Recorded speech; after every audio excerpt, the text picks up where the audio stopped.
जय श्री कृष्णा दोस्तों। महर्षि मरीच और उष्णा देवी के 6 पुत्र थे जो देवताओं जैसे थे।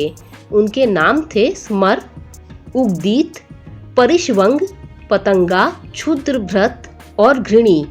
कहानी यह है कि एक बार ब्रह्मा जी अपनी पुत्री सरस्वती के पीछे भाग रहे थे। किसी कारण से उसे मनाने की कोशिश कर रहे थे। संयोग से ये 6 लड़के इस दृश्य को देख रहे थे और इस दृश्य पर हंसने लगे।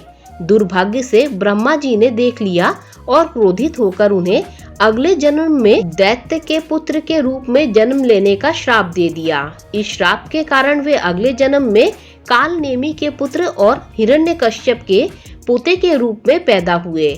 अब हिरण्यकश्यप दिति की सबसे प्रसिद्ध संतानों में से एक था, इसीलिए एक बहुत शक्तिशाली दैत्य था जो ब्रह्मा से नफरत करता था। लेकिन ये 6 बेटे अपने दादा या पिता जैसे बिल्कुल नहीं थे और मन ही मन ब्रह्मा की प्रशंसा करते थे। गुप्त रूप से उनकी प्रशंसा करना ठीक था, लेकिन उनसे वरदान पाने के लिए उन्होंने कठोर तपस्या की। ब्रह्मा उनकी लगन से प्रसन्न होकर उनके सामने प्रकट हुए और उन्हें उसी जीवन में मृत्यु से सुरक्षा का वरदान दिया। लेकिन जब हिरण्यकश्यप को इस बारे में पता चला तो चीजें गड़बड़ हो गई। इस बात से क्रोधित होकर कि वे उस भगवान की पूजा करेंगे जिससे वह नफरत करता था और जो ब्रह्मा से मिले वरदान के कारण उन्हें नुकसान भी नहीं पहुंचा सकता था, उसने उन्हें श्राप दे दिया। श्राप के अनुसार अगले जन्म में वे सभी अपने पिता द्वारा जन्म लेते ही मारे जाएंगे।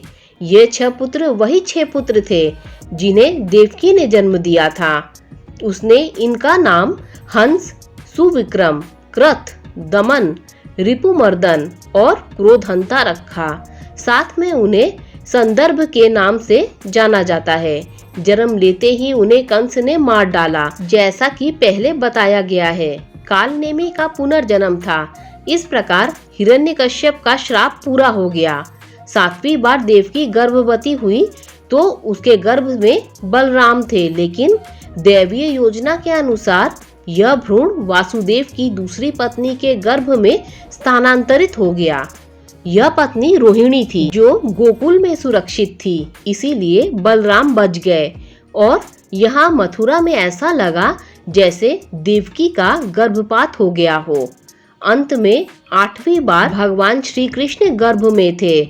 बहुत बाद में जब श्री कृष्ण बड़े हो गए और देवकी और वासुदेव से मिलने गए तो देवकी ने उनके सामने एक अनुरोध रखा।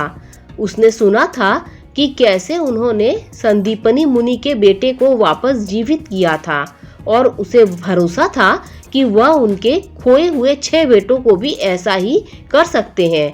यह तब की बात है जब कृष्ण सूतलपुरी गए, जहां इन 6 बेटों की आत्माएं दैत्यों के राजा बलि के अधीन निवास कर रही थी।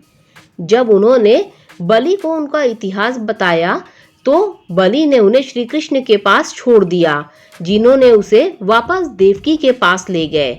माता और पुत्रों के एक संक्षिप्त पुनर्मिलन के बाद वे अंततः अपने श्राप से मुक्त हो गए और देवताओं के निवास पर लौट गए। दोस्तों, अगर आपको देवकी जी की ये कहानी अच्छी लगी हो तो लाइक, शेयर, सब्सक्राइब कीजिए। Thanks for watching this video.